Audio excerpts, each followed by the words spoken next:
নমস্কার, আমি বৈশাখী। শিল্প সাহিত্য বাই বৈশাখী চ্যানেলে সকল শ্রোতা বন্ধুদের স্বাগত জানাই।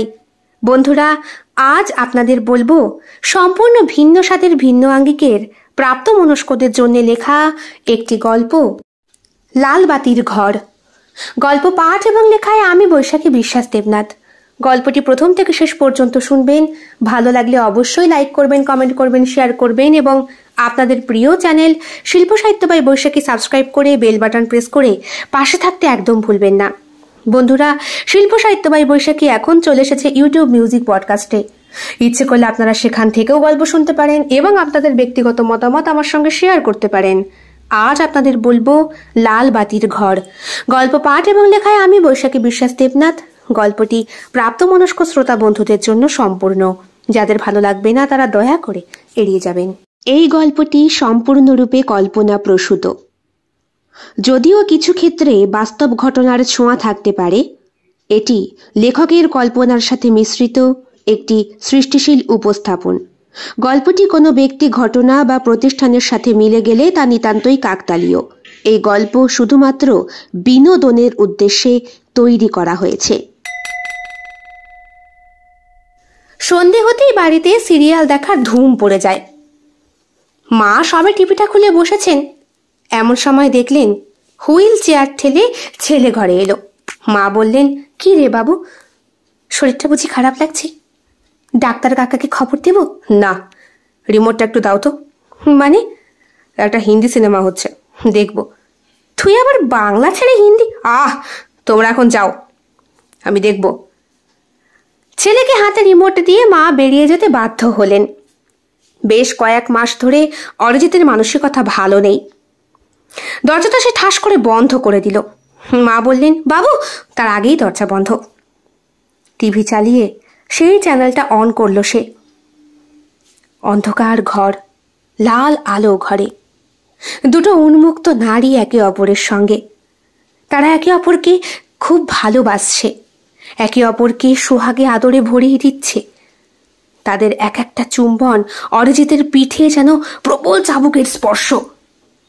তবুও দুটো নারীকে দেখে অরিজিতের পৌরুষত্ব মানাচ্ছে না। সে প্রকাশ করছে না দুটো নারী তার সামনে থাকতেও সে যে একটা পুরুষ সে ভুলে যাচ্ছে। বরং ওই নারী দুটোর জায়গায় যদি সেখানে কোনো পুরুষ থাকতো তাহলে কি? ঈশা একজন শিক্ষিতা, মার্জিতা, শান্ত স্বভাবের গৃহবধূ। ইংরেজিতে অনার্স করা মেয়েটি ভালো চাকরির অফার পেয়েও সংসারকে বেছে নিয়েছিল। তার সংসার, স্বামী, রান্না বান্না আর প্রত্যেকদিন বইয়ের মধ্যেই দিন কাটে। বয়স 27 কি 28 কোঠায় হলেও তার সৌন্দর্য এখনো কলেজের দিনের মতোই টানটান। সে যতটা পরিপাটি ততটাই মমতাময়ী। রান্নাঘর থেকে শোবার ঘর, প্রতিটা কোণায় তার উপস্থিতি টের পাওয়া যায়। ঈশার স্বামী অরিজিৎ মুখার্জি একজন কর্পোরেট দুনিয়ার উজ্জ্বল নাম। দেশের এক নামী অটোমোবাইল কোম্পানির ইস্ট জোনের হেড। উচ্চশিক্ষিত, গম্ভীর অথচ পরিশ্রমী মানুষ। দুইজনের মধ্যেই সম্পর্ক বন্ধুর মতো। তবে অরিজিৎ কাজের চাপে প্রায় আবেগ প্রকাশ করতে পারে না। আজকের দিনটা একটু আলাদা। আজ অরিজিতের জন্মদিন এবং একই সাথে তিনি কোম্পানিতে প্রমোশনও পেয়েছেন, ন্যাশনাল অপারেশন ডিরেক্টর। সকালের আলো জানালার পর্দা গলে ঈশার গালে এসে পড়ে। ঘুম চোখে সে বলে, কি গো, আজকে তোমার জন্মদিন? আমি তো রান্নাঘরে ঢুকেই পড়বো একবারে ঘুম থেকে উঠে। তোমার পছন্দের যাবতীয় রান্নাগুলো করব, শুনতে পাচ্ছ? অরিজিৎ টাওয়াল হাতে বাথরুম থেকে বেরিয়ে বলল, তা তো বুঝতেই পারছি, সকাল থেকেই সুন্দর গন্ধ আসবে রান্নাঘরে। তোমার প্রমোশন আর জন্মদিন একই সাথে, তাই ভাবলাম একটু বিশেষ আয়োজন করা যাক। তোমার হাতের ক্ষমতা আমি জানি, সবকিছু কি করে হ্যান্ডেল করতে পারো। শুধু মনে রেখো, মানুষগুলো কিন্তু আমার অফিসের লোক, ক্লায়েন্ট আর কিছু ফ্যামিলি ফ্রেন্ড। ভুল চুক যেন না হয়। বুঝলাম, তুমি পারফেকশন চাও সব কিছুতে। আমিও নিজের মতোই চেষ্টা করছি। ঘড়ির কাঁটা এগিয়ে চলেছে। ডাইনিং টেবিলে জল খাবার সাজানো। কিচেনে হেল্পার চলে এসেছে। লিভিং রুমে ফুলের তোড়া নিয়ে ডেকোরেটরও ব্যস্ত। বেলা বাড়ছে, দুপুর গড়াচ্ছে। অতিথিরা আসতে শুরু করেছে। ঈশা পরেছে হালকা গোলাপি রঙের শাড়ি, সোনার পাতলা একটা হার, কপালে ছোট্ট টিপ। হাসি মুখে অভ্যর্থনা জানাচ্ছে সে সকলকে। প্রতিবেশী কাকিমা বললেন, বৌমা, তোমার এই রান্নার গন্ধে তো আমি মুগ্ধ। কি সুন্দর আয়োজন করেছো। ধন্যবাদ কাকিমা, এই দিনটা খুব স্মরণীয় করে রাখতে চাই। অফিসের এক সিনিয়র মহিলা অতিথিও এসেছেন। বললেন, অরিজিৎ, সত্যি বলছি, এইরকম সুন্দর মার্জিত একটা মেয়ে পেয়ে তুমি তো ভাগ্যবান। তা তো ঠিকই ম্যাডাম, তবে ক্রেডিট ওরই। আমি তো সারাদিন ফাইলেই মুখ গুজে বসে থাকি। ঈশা সবার সামনে হাসলেও কোথায় যেন একটা দুঃখ চাপা পড়ে থাকে। আজকের এই আলো ঝলমলে দিনেও সে বুঝতে পারছে অরিজিতের কথায় খুব একটা ভালোবাসার রেশ নেই, বরং সবকিছুই যেন দায়িত্বের ভাষায় বলা। সন্ধে হয়, কেক কাটার শুভ মুহূর্ত আসে। ক্যামেরার ফ্ল্যাশে ঘর আলো হয়ে ওঠে। এইবার কিন্তু আমরা ঈশার কাছ থেকে একটা স্পিচ চাই। ঈশা মৃদু হেসে বলল, আমি এইটুকুই বলবো, অরিজিৎ আমার জীবনের এমন একটা অধ্যায় যার প্রতিটা লাইন আমার কাছে অত্যন্ত যত্নের। ওর সাফল্য মানেই আমার আনন্দ। আর আজকের মতো এই আনন্দটা সবার সঙ্গে ভাগ করতে পেরে আমি কৃতজ্ঞ। সবাই হাততালি দেয়। অরিজিৎ মাথা নিচু করে ঈশার দিকে তাকিয়ে হাসে, কিন্তু সেই দৃষ্টিতে কোনো স্পর্শ নেই। রাত হয়েছে। অতিথিরা চলে যাচ্ছেন একে একে। ঈশা ব্যালকনিতে দাঁড়িয়ে। তার চোখে অদ্ভুত একটা প্রশ্রান্তি, কিন্তু শূন্যতায় ভরপুর। রান্নাঘরে চুপচাপ কাজ করছে ঈশা। টুকটাক বাসনপত্র গুছিয়ে রাখা আর কি। মনে মনে ভাবে, আমি তো গৃহবধূ, আদর্শ স্ত্রী, কিন্তু আমি বোধহয় একজন ভালো অভিনেত্রীও বটে, যে প্রতিদিন এক একটা নতুন চরিত্রে অভিনয় করে নিজের সত্যিটা চাপা দেবার জন্য। ঘড়িতে রাত 11টা। ঈশা একে একে রান্নাঘরের প্লেটগুলো গুছিয়ে রাখছে। হঠাৎ শাশুড়ি মা বললেন, এ কি বৌমা, কাল সকালে কোনোক্ষণি মিনুর মাও আসবে তো। সারাদিন এত হাঁটাহাঁটি করেছো, খেটেছো, একটু বিশ্রাম নাও, যাও। বাবু বোধহয় ঘুমিয়েও পড়েছে। যাও। যাচ্ছি মা, একটু কাজ বাকি আছে। ঈশা কাজ করতে করতে এক মনে ভাবে, ঘরে গিয়ে তো আবার দেখবে অরিজিৎ বিছানায় পাশ ফিরে গভীর ঘুমে মগ্ন। হয়তো আজকেও টেবিলে সেই একটা কার্ড আর একটা ছোট্ট বাক্স থাকবে, ঈশার গিফট। ঈশা মনে মনেই ভাবে, সবই তো মনে রাখেও। আমার কোন রঙের চুড়ি পছন্দ, কোন রঙের কানের দুল পরতে বেশি পছন্দ করি, কোন রংটা আমার গায়ে সব থেকে বেশি মানায়, কোন খাবারটা দেখলে আমি নিজেকে আটকে রাখতে পারি না। অথচ সত্যি সত্যি সেই নোটের মধ্যে লেখা, তুমি আমার জীবনের প্রশ্রান্তি ইস্যু। এত ভালোবাসো কেন আমাকে, কেন? চোখ নামিয়ে প্রতিদিনের মতো ধীরে ধীরে আলমারির সামনে গিয়ে শাড়ি বদলাবে ঈশা। তারপরে বিছানায় চুপ করে বসবে পাতলা ফিনফিনে নাইটিটা পরে। মনে মনে বলবে, আজ 1 বছর হলো, আমি এখনো কুমারী। কেন কেন আমার প্রতি কোনো আকর্ষণ নেই ওর? আমি কি অপূর্ণ, নাকি ও কিছু লুকিয়েছে আমার কাছ থেকে? ফুলসজ্জা রাতের কথা মনে পড়ে। নরম আলো, সাদা রজনীগন্ধা ফুলের মালায় ঘেরা বিছানা। ঈশার গা হাত পা সব জায়গায় একটা অসম্ভব রকম আনন্দের স্পর্শ। মনের মধ্যে অজানা আতঙ্ক আর লজ্জা মিশ্রিত। অরিজিৎ ধীরে ধীরে ঘরে ঢুকলো। ভয় পাচ্ছ? ঈশা মাথা নিচু করে বলল, না, অস্বস্তি হচ্ছে।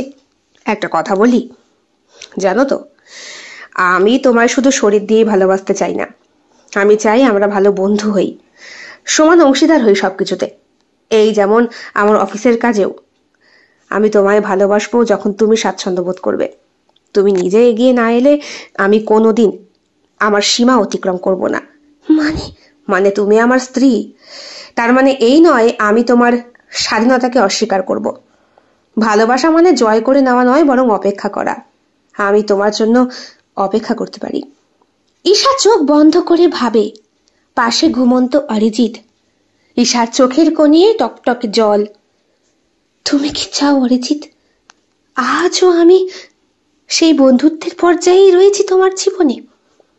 তবু আমি অপেক্ষা করছি, কিন্তু আর কতদিন? আমি যে আর পারছি না অরিজিৎ, তুমি বোঝো না আমার ভেতরের যন্ত্রণাটা। টসটসে জলটা গড়িয়ে পড়ল চোখ থেকে। এত জল কোথায় জমিয়ে রাখে ঈশা? বাড়ির সকলের সামনে। হঠাৎ হাত থেকে কাঁচের গ্লাসটা পড়ার শব্দে শাশুড়ি মা ছুটে এসে বললেন, বৌমা, 12টা বাজে। কখন বললাম তোমায় ঘরে যেতে, তুমি এখনো যাওনি? এই তো মা, এক্ষুনি। ইস, এখন আর এই কাঁচের টুকরো তুলতে হবে না, ঘরে যাও, ঘুমো মা। সকালে ওরা আসবে তো, ওদের সাথে হাতাহাতি আমিও থাকবো খনি, তখন গুছিয়ে নিও। আর এখন কাজ করতে হবে না, লক্ষ্মী মা, এবার যাও। তোমার শ্বশুর মশাইও বোধহয় উঠেই পড়লেন। জানোই তো, ডায়াবেটিসের রোগী, রাতে 3-4 বার বাথরুমে ওঠেন। এরকম ঘন ঘন ঘুম ভেঙে গেলে আমি বুঝতে পারিনি মা, আমি এক্ষুনি চলে যাচ্ছি। কিছু ভাবছো? কিছু হয়েছে বৌমা? না না মা, কিছু হয়নি। সব কাজ সেরে থালা বাসন পরিষ্কার করে হালকা শাড়িটা খুলে রাতের পোশাক পরে বেডরুমে বসে আছে ঈশা। শোবার ঘরে মৃদু আলো জ্বলছে। সেই তো অরিজিৎ সেই গভীর ঘুমেই মগ্ন। তার নিঃশ্বাস চলছে সমান তালে। মনোলোকে ঈশা বকে, বলে, আজ এত ব্যস্ত ছিলাম, একবারও জিজ্ঞাসাও করলো না আমি কতটা ক্লান্ত হয়ে পড়েছি। এত সব লোকের খেয়াল রাখা, অথচ একটা জিনিস এমন নিষ্ক্রিয় কেন? আজ 1 বছর হলো আমি চাচু কুমারী। বিছানার পাশে বসে আছে সে, মাথায় অরিজিতের হাত বুলিয়ে দেয়। তুমি কি আমাকে চাও না অরিজিৎ? আমার শরীর, আমার মন কিছুই কি তোমার কাছে গুরুত্বপূর্ণ না? তার আবার মনে পড়ে ফুলশয্যার কথা। অরিজিৎ বলেছিল, দেখো, আমি চাই তুমি আগে প্রস্তুত হও, তারপর না হয়। মানে তুমি কিছু? না না, জোর করে কিছু না, তুমি ভয় পাচ্ছ। আগে তুমি স্বাচ্ছন্দ্য হও। আসলে কাগজে কলমে আমরা স্বামী স্ত্রী হলেও মনের দিক থেকে হয়তো হইনি এখনো। কিছুটা সময় নাও না, আমি আছি। তুমি খুব ভালো, জানি। আমার ভালোবাসা শুধু শরীর পর্যন্ত সীমাবদ্ধ না, আমি চাই সারা জীবন তোমার সঙ্গে চলতে, একটু একটু করে নিজেকে গুছিয়ে নিতে। মানে গুছিয়ে নিতে মানে? তোমার বুঝি কেউ? আরে না না, আমার সেই রকম কোনো সম্পর্ক নেই কারো সাথে। মানে ঈশা সেই দিন বিছানায় শান্ত হয়ে ঘুমিয়ে পড়েছিল। অরিজিৎ তার কপালে হাত বুলিয়ে একটা চুমু খেয়েছিল শুধু। বিছানার পাশে বসে ঈশা ঘুমন্ত স্বামীর দিকে বর্তমানে তাকিয়ে থাকে। আজ 1 বছর হয়ে গেল। আমি কি এখনো প্রস্তুত না? নাকি আমার প্রতি আকর্ষণ হারিয়ে ফেলেছ তুমি? সে নিজেকে আয়নায় দেখে। শাড়ি পরে থাকার সময় যেই নারীটিকে সে দেখে, এখন সেই নিঃসঙ্গ নারীটির পাশে যেন কেউ নেই। সে অরিজিতের কাঁধে হাত রাখে। অরিজিৎ একটু নড়ে ওঠে, বলে, এ কি, ঘুমোওনি? জেগে আছো? হ্যাঁ, একটা কথা বলার ছিল। তুমি তো সারাদিন ব্যস্ত ছিলে, খুব ক্লান্ত দেখাচ্ছে না? আবার কি হলো? তাছাড়া আমারও একটা কথা অনেকদিন ধরেই মনে হচ্ছে, বলবো বলবো করছি কিন্তু বলা হয়নি। বলবো? বলো, শুনছি। তুমি কখনো আমার দিকে ওইভাবে তাকাও না কেন? আমি কি তোমার চোখে সেই আকর্ষণ পাই না? অরিজিৎ একটা দীর্ঘ নিঃশ্বাস ফেলে। ঈশার কথায় তার ঘুম জড়ানো চোখ পরিষ্কার হয়ে গেছে। দেখো, কি বলছো তুমি? এসব কিছু মনে করো না। দেখো, আমি চাই না, বরং আমি চাই তোমার ভয়টাকে জয় করতে। ভয়? কিসের ভয়? তোমাকে জোর করে কিছু করতে গিয়ে আমি নিজেকে আটকে রেখেছি, অথচ তুমি এরকম ভাবে কেন বলছো? দেখো, আমার চোখে জল তুমি দেখতে পাও না? আমি তোমায় চাই, ভালোবাসা চাই, শরীরের নয়, চোখের ছোঁয়ার। অরিজিৎ ওর কপালে ঠোঁট রাখে, বলে, ঠিক আছে, তুমি সত্যি ভয় পাবে না তো? না, একদম। আচমকাই ঈশা আবার ফিরে আসে বর্তমানে। অরিজিৎ ঈশার কথা শুনে নড়ে চড়ে বসেছে, বলছে, এগুলো কি বলছো? সারাদিন পরিশ্রম করেছো, শরীর তো খুব টায়ার্ড, ঘুমিয়ে পড়ো লক্ষ্মীটি। তোমার কি আমার প্রতি কোনো আকর্ষণ জন্মায় না? আচ্ছা অরিজিৎ, সত্যি করে বলো তো, তুমি কোনো সম্পর্কে জড়িয়েছ? কাউকে ভালোবাসো? আমাকে নির্দ্বিধায় বলতে পারো। এই 1 বছরে আমি এইটা বুঝতে পেরেছি, তুমি আমার খুব ভালো বন্ধু। দেখো, তুমি আমাকে সবটা খুলে মেলে বললে আমরা দুজনে মিলে ব্যাপারটা নিয়ে একটা আলোচনা করতে পারি প্রয়োজনে। না না, আলোচনার কিছুই নেই। দেখো, তাহলে আমার দিকে তাকাও না কেন? দেখো, দেখো না একটু। বারবার আকুল মিনতি করতে থাকে ঈশা। অরিজিৎ যেন তার চোখটাকে সরিয়ে নিচ্ছে। ঈশা বলে, তুমি তুমি কোনোদিন মোবাইলে ভিডিও দেখো না? তুমি তোমার ইয়ং বয়সটা কিভাবে কাটিয়েছ? দেখো, তোমার সম্পর্কে আমি খুব একটা বেশি কিছু জানি না, কিন্তু গত 1 বছরে যেটুকু জেনেছি তাতে এটা স্পষ্ট যে তোমার জীবনে কোনো নারী আসেনি। মা অন্তত তাই বলেছে। আমি তো তোমার জীবনে প্রথম নারী, তাই না? তাহলে তুমি আমাকে দূরে সরিয়ে কি করে রাখতে পারো? কি করে রাখতে পারো? বিরক্ত হয়ে ওঠে অরিজিৎ, বলে, আহ, কি হচ্ছেটা কি? তুমি তুমি সরো দেখি। প্রায় ধাক্কা মেরেই ঈশাকে সরিয়ে দেয় সে। ঈশা বিছানার এক কোনায় গিয়ে চোখের জল ফেলতে থাকে। সকালের আলোয় ভেসে ওঠে ঈশার মুখ। বিছানার একপাশে, মাঝখানটা সম্পূর্ণ খালি। কাল রাতেও ও আমার সঙ্গে এরকম করলো। আচ্ছা, প্রত্যেক দিন রাতে ওকে কে ফোন করে? হ্যাঁ, আমি তোকে জিজ্ঞাসাও করতে পারতাম, কিন্তু হঠাৎ করে ঈশার মনে হলো, গতকালকে তো 12টার পরে আমি শুয়েছি, তাহলে ওই ফোনটা নিশ্চয়ই এসেছে। অরিজিৎ বাথরুমে গেছে। এই সময় অরিজিতের ফোনটা বিছানার পাশে টেবিলটার ওপরে থাকে। ঈশা আস্তে সরে এলো। অরিজিতের টয়লেটে নিশ্চয়ই অনেকক্ষণ সময় লাগবে, একটু আগেই গিয়েছে। ফোনটা হাতে নিয়ে পাসওয়ার্ডটা খুলে ঈশা খোঁজার চেষ্টা করলো গতকালকের ফোন কলটা। হ্যাঁ, একটা ফোন এসেছে। বুকের ভেতরটা ঠান্ডা শিরশিরে অনুভূতি জেগে উঠল ঈশার। অঙ্কিতা, অঙ্কিতা মিত্র। ঈশা উঠে পড়ে। হোয়াটসঅ্যাপ খুলে দেখে কলের পরে কোনো মেসেজ নেই। Last seen missed call from Ankita Mitra, রাত 12:41। এত রাতে একটা মেয়ে, আর ফোন ধরা তো দূরে থাক, নামটাও কখনো বলেনি। এটাই বুঝি লুকিয়ে রেখেছিল আমার থেকে। ঠিক তখনই দরজার বাইরে থেকে, অর্থাৎ বাথরুমের ভেতর থেকে অরিজিতের প্রবেশ ঘটে। বলে, গুড মর্নিং ম্যাডাম, ঘুম কেমন হলো? ভালো, তবে ঘুম ভাঙার পরে একটা নাম দেখলাম, অঙ্কিতা মিত্র। ওকে। অরিজিৎ থমকে যায়, মুখের হাসি এক মুহূর্তে মিলিয়ে যায়। বলে, সকাল সকাল চাটা হবে নাকি? কিছুই না, পুরনো এক বন্ধু, ওই একসাথে কাজকর্ম করে আর কি, সিরিয়াল করে। গতকালকে বোধহয় ওর নতুন সিরিয়ালের কোনো প্রজেক্টের ব্যাপারে আমার সাথে কথা বলছিল। বাহ, তুমিও কি এসব লাইনে যুক্ত হয়েছো নাকি? আমায় তো আগে কখনো বলনি এরকম কেউ তোমার সাথে আছে। বলিনি মানে তেমন কিছু নয় ঈশা, বিশ্বাস করো। তুমি ছাড়া তুমি আমার পাশে শুয়ে থাকো, অথচ আমার দিকে তাকাও না, ছুঁয়ে দেখাও না। এমনকি ফুলসজ্জার রাতেও আমি আজও কুমারী আছি অরিজিৎ।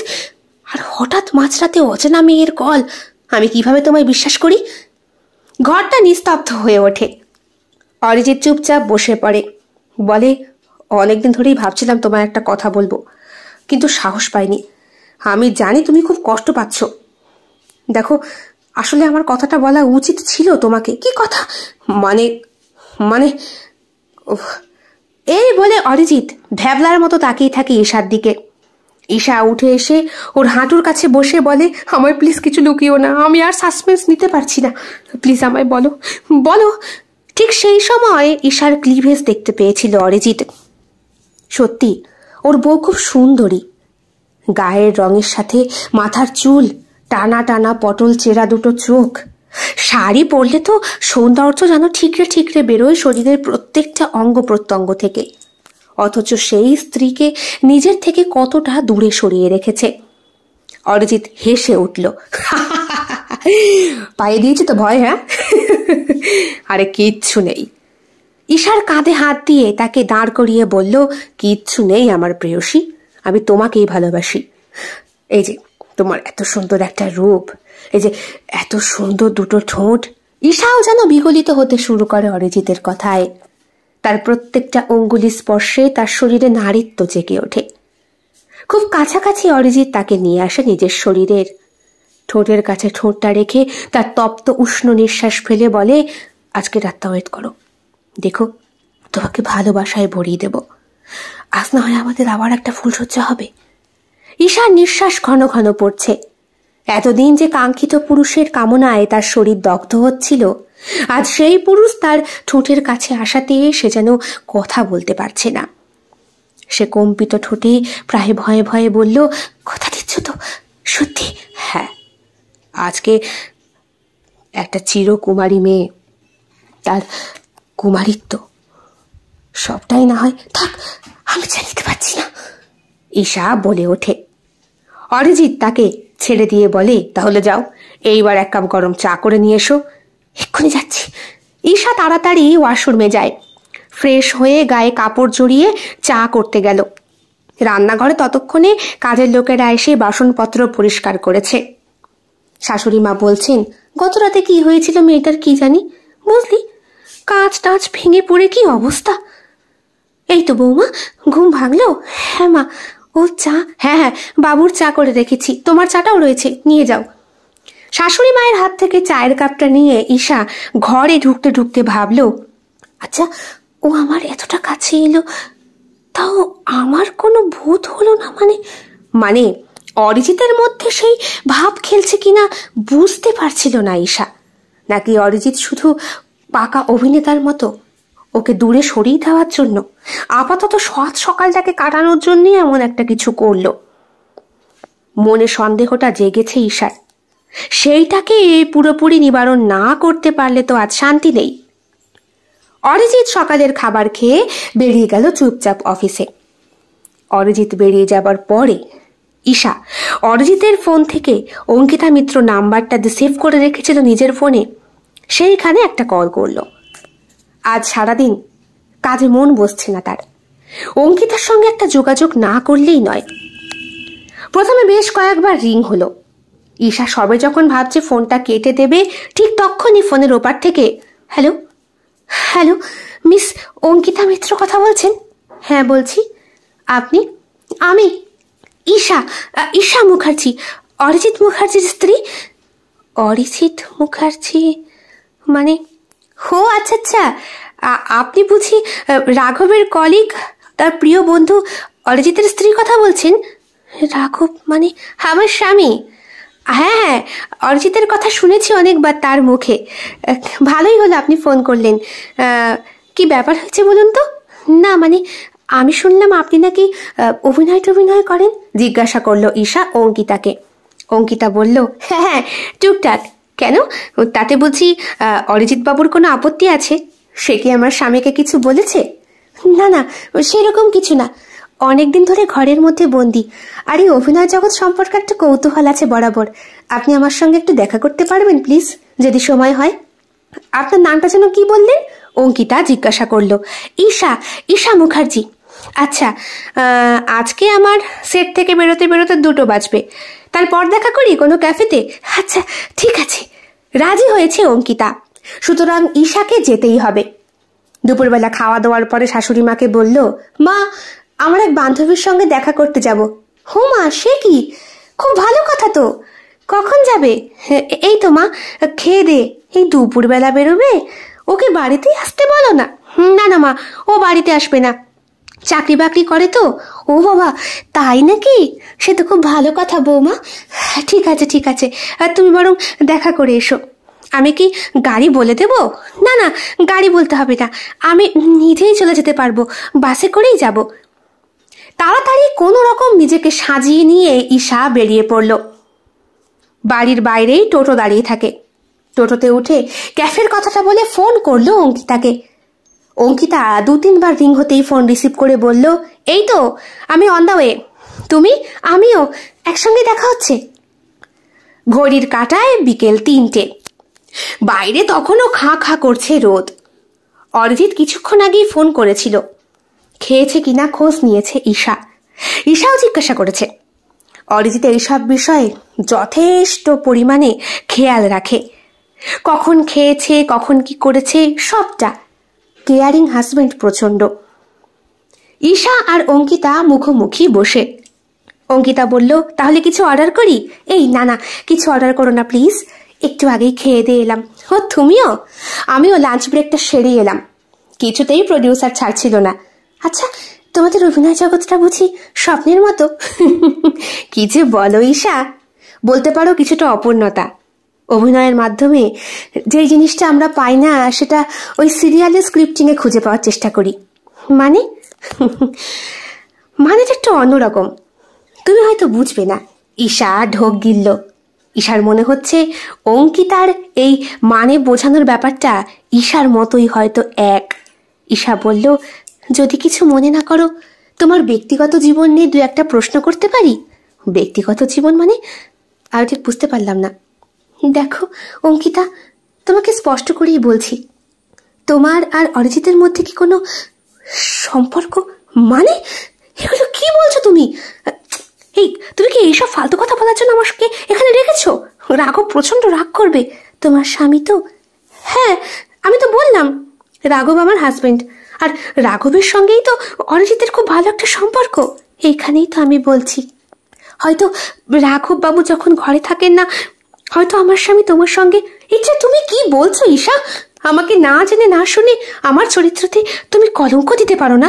আমি কিছু বুঝতে পারছি না অঙ্কিতা, অঙ্কিতা বলে কেঁদে ফেলল ঈশা।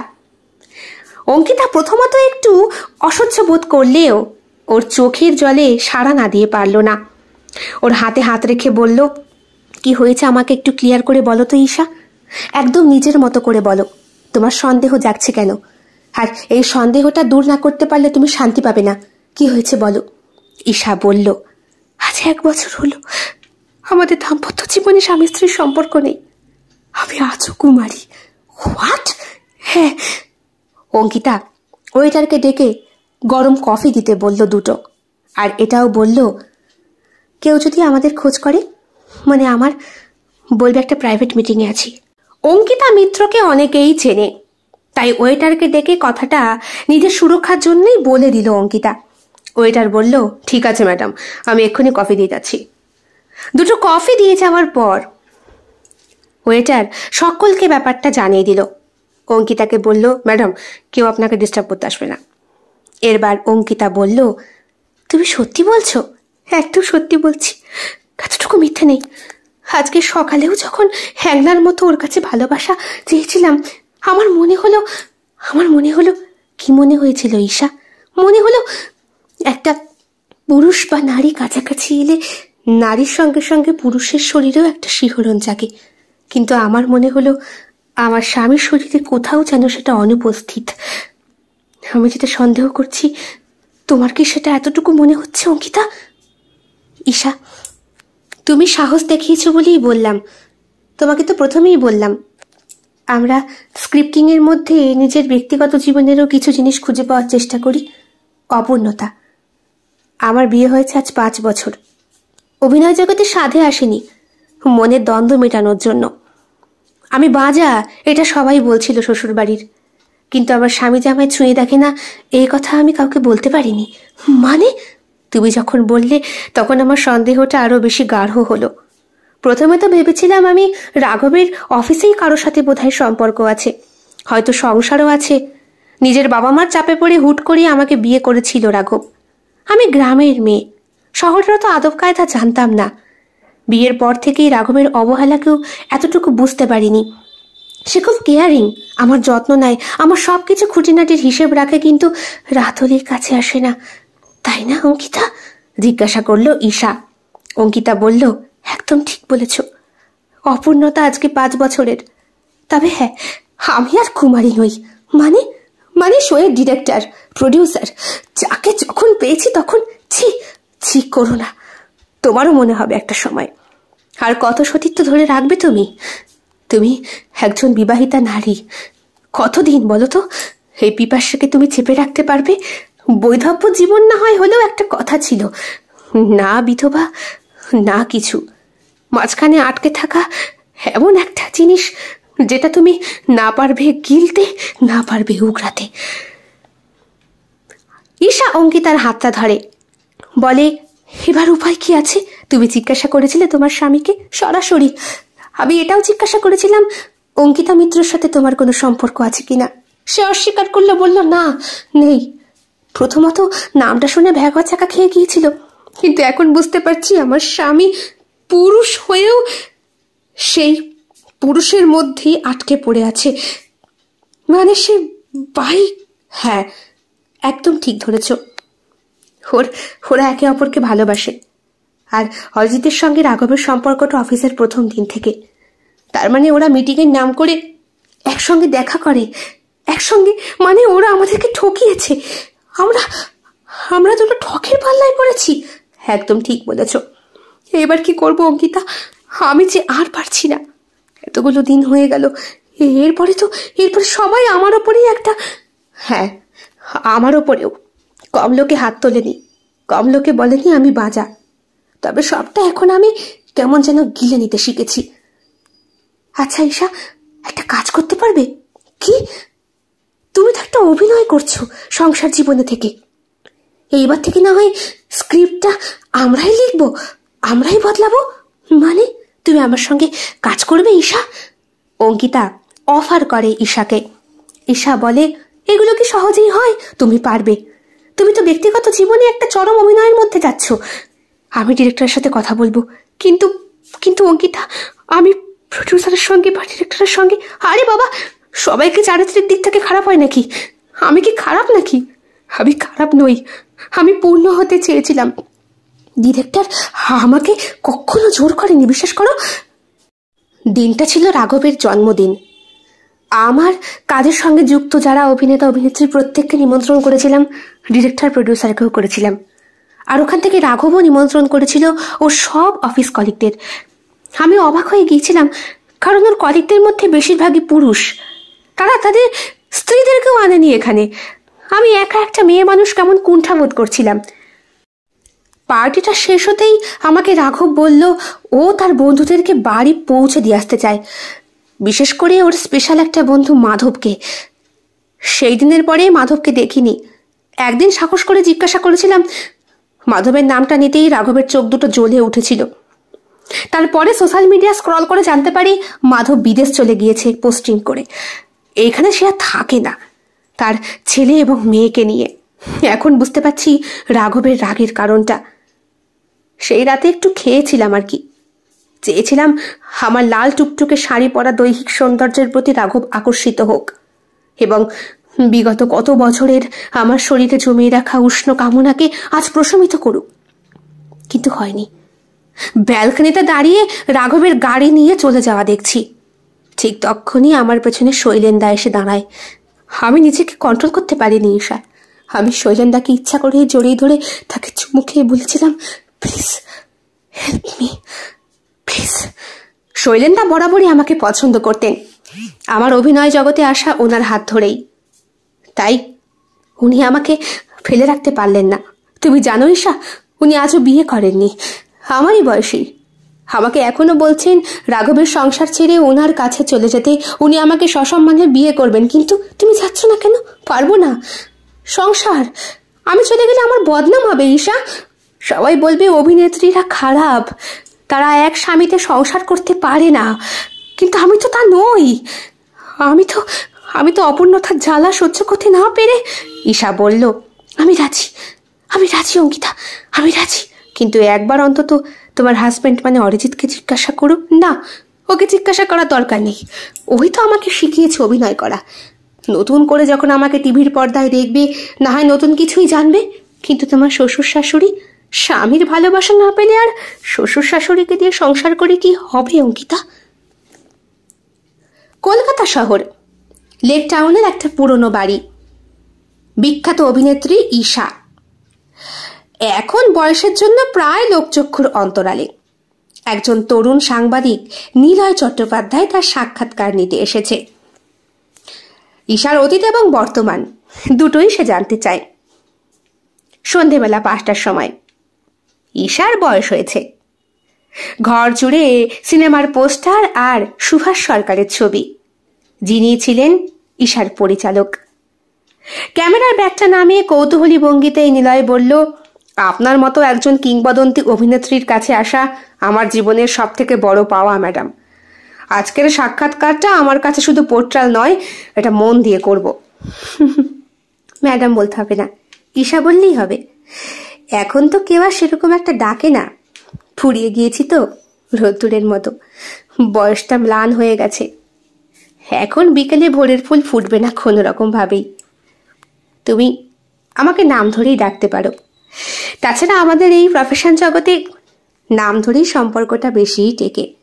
আপনি তো এখন হাজার হাজার মানুষের স্মৃতিতে আছেন। বিশেষ করে আপনার অভিনেত্রী ছবিটা, ওইটা তো একেবারে ছয়লাপ হয়ে গিয়েছিল। শেষের সেই দৃশ্যটা, উফ, আপনার সেই কান্নায় সকলে ভেঙে পড়েছিল।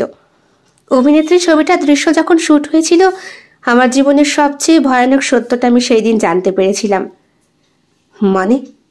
শুটিংয়ের স্পট, সুভাষ সরকারের অভিনেত্রী আমি। বিশ্বাসঘাতকতার ব্যথা সেই দিন বুঝতে পেরেছিলাম। এই সংলাপটা লিখেছিল পরিচালক সুভাষ নিজে। উনি বলেছিলেন, একজন নারী যে বুঝে ফেলবে তার ভালোবাসা এবং তার স্বামী অন্য কারো হয়ে গেছে। সুভাষদা, এই সংলাপটা কি তুমি লিখেছ, নাকি আমার জীবনের অনুশোচনাকে নিয়ে? তুমি ভুল বুঝছো আমাকে। এটা আমার মনে হলো বলে লিখলাম, কিন্তু তোমার জীবনের সঙ্গে জড়িয়ে যাবে এটা তো আমি বুঝতে পারিনি। তুমি সব জানতে তুমি। আমার স্বামী, আমার অভিনয় জগতে আসা, আমি এতটা বোকা নই সুভাষদা। নিলয় বললেন, মানে সেই ছবিটা, মানে আপনি সত্যিই কেঁদেছিলেন ঈশা ম্যাডাম? হ্যাঁ, ক্যামেরা বন্ধ হওয়ার পরে আমি শট থামাইনি। ওটা আমার বাস্তব ছিল। সেটের 50 জন লোক দেখেছিল অভিনেত্রীর জীবনটা ভাঙতে। কেউ থামাতে দেয়নি আমাকে, আমি নিজেও থামাইনি। সবাই শুধু পারফরমেন্স বলেছিল, দারুণ পারফরমেন্স। আপনার স্বামীর সঙ্গে কি সম্পর্কটা সেখানেই শেষ? না না, অভিনেত্রী হিট হবার পরে আমার স্বামী আমার কাছে ফিরে আসার চেষ্টা করেছিল। মিডিয়া, পুরস্কার সবকিছুর মাঝে আমাকে তার প্রেয়সী বলতে চেয়েছিল। আমি যাইনি। আপনি চুপচাপ হারিয়ে গেলেন। এত বড় একজন অভিনেত্রী কেন এইভাবে?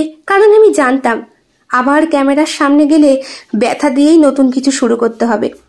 শুধু চরিত্র না, আমি যে মানুষ হয়ে বাঁচতে চেয়েছিলাম নিলয়। আপনি জানেন, এই সাক্ষাৎকার দেখে এখনকার প্রজন্ম খুব খুশি হবে। বাস্তব জীবনে অভিনেত্রী না হলে বোধহয় টিভির পর্দায় অভিনেত্রী হয়ে ওঠা যায় না। একদম সত্যি বলেছ, একদম সত্যি বলেছ। আচ্ছা, আমি আমি আরো কিছু কি জানতে পারি আপনার বিষয়ে? আর কি জানতে চাও বলো তো? না, আসলে ক্যামেরার পেছনে তো আপনাদের জীবনটা অন্যরকমই হয়। কিছু অভিনয় চরিত্রে হয়, কিছু অভিনয় জীবনে হয়। অঙ্কিতার সঙ্গে দেখা হবার পর দিন ঈশা বাড়িতে সকলকে জানায়, বিশেষ করে অরিজিৎকে। সে এই সম্পর্কে আর থাকতে পারছে না। অরিজিৎ খুব একটা জোরাজুরি করে না। অরিজিতের মা বললেন, পাগল হয়েছে নাকি বৌমা? ছেলেটা তোমাকে এত ভালোবাসি, অথচ তুমি ওকে ছেড়ে? না না মা, আমি ছাড়তে চাইছি না। ও থাকলে আমার সঙ্গে থাকুক। আমার এক বান্ধবী অভিনয় জগতে ঢুকেছে, আমিও সেখানে অভিনয় করতে চাই।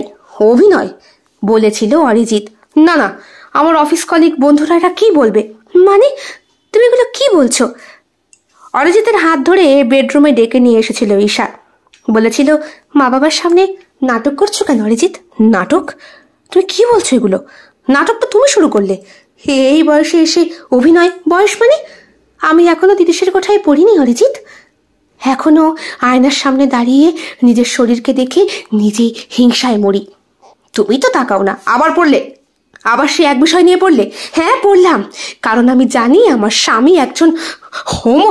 খবরদার খবরদার, আমাকে সব বলবে না, চিৎকার করে উঠেছিল অরিজিৎ। ঈশা বলেছিল, দরজার মধ্যেই যদি এই শব্দটাকে সীমাবদ্ধ করে রাখতে চাও তাহলে দরজার ভেতরেই যেটা আমি বলছি সেটা স্পষ্ট করে শোনো। আমি জানি রাঘব কে, আমি জানি মাধব কে, আমি প্রত্যেকের নাম জানি। তুমি কি করে জানলে? তোমায় বলার প্রয়োজন বোধ করছি না। আমি শুধু এখন টিভির পর্দায় যা ফুটিয়ে তুলবো তুমি চুপচাপ দেখবে, চুপচাপ সহ্য করবে, কিন্তু কাউকে কিচ্ছু বলতে পারবে না। যদি বলো তাহলে। বেশি কিছু বলেনি অরিজিৎ। প্রথম যখন সিনেমাটা রিলিজ হলো তখন দেখা গেল অরিজিৎ চুপ করে বসে আছে টিভির সামনে।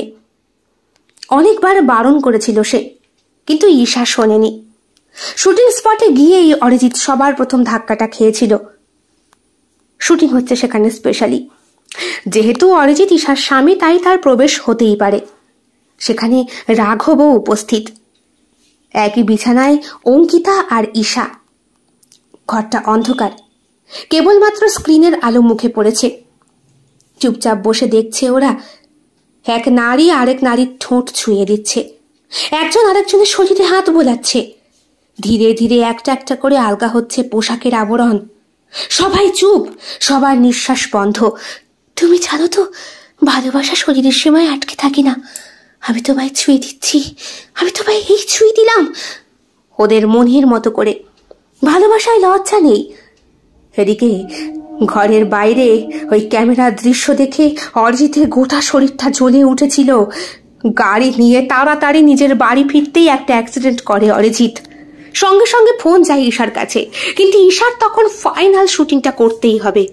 আর কিছুক্ষণের পরই এই স্ক্রিপ্টটা সম্পূর্ণ শেষ হবে এবং সিনেমাটা রিলিজ হতে জোর হয়তো 3 মাস। যায়নি ঈশা। অরিজিতের পা দুটো অনেকদিন ধরেই হুইল চেয়ারে আটকে ছিল। রিলিজ হওয়ার পরে সিনেমাটা সর্বপ্রথম পাসের টিকিটটা অরিজিৎকেই পাঠিয়েছিল ঈশা, আর রাঘবকে পাঠিয়েছিল অঙ্কিতা। ওরা দুইজনই বুঝতে পেরেছে ওদের জীবনের সব থেকে বড় ভুলটা, কিন্তু কেউ কারো কাছ থেকে সেই ভুলের স্বীকারোক্তি আদায় করেনি। এরপরে দর্শক মণ্ডলীতে প্রচণ্ড পরিমাণে ছাপ ফেলে ঈশার আর অঙ্কিতার করা অভিনয়। ওদের অভিনয় দেখে কে বলবে ওরা একে অপরকে ভালোবাসে না? ওদের অভিনয়ে মনেই হচ্ছে ওরা একে অপরকে বলছে, আমি তোমার, আমি সেই মানুষ, আমি তোমার হাতে পুতুল হব না। আমি অভিনয় করছি, সেটা তোমার বিরুদ্ধে চালিয়ে যাওয়ার অস্ত্র। তুমি নিজেকে বিক্রি করছো? জিজ্ঞাসা করেছিল অরিজিৎ। শুধু একটা প্রতিশোধের জন্য? হ্যাঁ, বিক্রি তো তুমি করেছো আমাকে, সবার সামনে, তোমার বন্ধুদের আড্ডায়, তোমার ঘরে। আমি নিজের সিদ্ধান্তে নিয়েছি এটা। এই পারফরমেন্স, এই চরিত্র, এটা আমার অস্ত্র, এটা আমার ভাষা। অরিজিৎ মাথা নিচু করে বসেছিল। ঈশা বলেছিল, আমার পাশে এখন আর কেউ নেই, শুধু আমি আছি, আর আছে আমার সাহস। ছোট্ট ঘরে কুলারের শব্দ। ঈশা মেকআপ করছে, বাইরে দৃশ্য চলছে। এর পরবর্তীতেই ঈশার আগমন হবে। নিলয় বলল, ম্যাডাম, আপনার ওই চরিত্রে অভিনয় করতে দ্বিধা হয়নি? না, প্রথমে ভয় হয়েছিল, পরে অঙ্কিতা আমাকে বুঝিয়েছিল। আচ্ছা, এই যে হোমোসেক্সুয়াল ব্যাপারটা, এটার মাধ্যমে কি করে আপনারা একে অপরকে প্রকাশ করলেন বলুন তো? সেটাই তো অভিনয় নিলয়, সেটাই তো অভিনয়। আমরা কেউ ওইসব নই। বহু বছর ধরে পুরুষের কাছে লুকিয়ে রাখা একজন নারী। আমার চাহিদা, আমার রাগ, সবকিছু। মঞ্চে দাঁড়িয়ে যখন চরিত্র ফুটিয়ে তুলেছি তখন বুঝেছি আমি একজন স্বাধীন সত্তা। আমি শুধু স্ত্রী নই, আমি কাজের মেশিন নই, আমি নারী, একটা পূর্ণ মানুষ। আচ্ছা, তারপর কি হলো? শাস্তি পেল ওরা শাস্তি পেল। বর্তমানে অরিজিৎ নিজের হুইল চেয়ারেই বসে। ঈশা এসেছে, ডিভোর্স পেপারটা দিয়ে গেছে। পাড়াতে নাকি ঈশার জন্য আর মুখ দেখানোর জায়গা নেই অরিজিতের মা বাবার। অরিজিৎকে ওনারা বলেছেন, তুই এক কাজ কর, পোস্টিংটা অন্য জায়গায় করে নে। আর তো মাত্র কয়েকটা মাস বাকি রে বাবা, তোর পা সম্পূর্ণ ঠিক হয়ে যাবে। চল আমরা অন্য কোথাও গিয়ে নতুন করে শুরু করি। তুই ওই মেয়েকে ডিভোর্স দিয়ে দে, তোকে নতুন করে আবার বিয়ে দেব, তোর একটা নতুন সংসার হবে। অরিজিৎ রিমোটটা ছুঁড়ে ফেলে দেয়। তার চোখে চোখ পড়ে মা বাবার। সে বলে, তোমরা ঘর থেকে যাবে যাবে। ফোনের স্ক্রিনে নতুন একটা নাম্বার ভেসে ওঠে অরিজিতের। তবে এই নাম্বারটা আর অঙ্কিতা মিত্র বলে সেভ করা নয়। এই নাম্বারটা কোনো মেয়ের নাম্বার দিয়ে সেভ করা নয়। এখানে স্পষ্ট জলজল করছে রাঘবের নামটা। কিছুক্ষণ আগে সেও হোয়াটসঅ্যাপ করেছে। অঙ্কিতার সঙ্গে তার কোনো সম্পর্ক নেই। অঙ্কিতা একটা বড় শুটিংয়ের অফার নিয়ে বোম্বে চলে গিয়েছে। রাঘব চাইছে অরিজিৎ যেন কদিন ওর ফ্ল্যাটে এসে থাকে। রাগে হিংসায় গাটা জ্বলে ওঠে অরিজিতের। বাবা মা আবার বিয়ে করার কথা বলছে। ঈশা যা শাস্তি দিয়েছে সেটা কি অরিজিতের পক্ষে কম হয়ে গেল? উত্তরটা আমার জানা নেই। যদি কারো জানা থাকে প্লিজ আমাকে জানিও।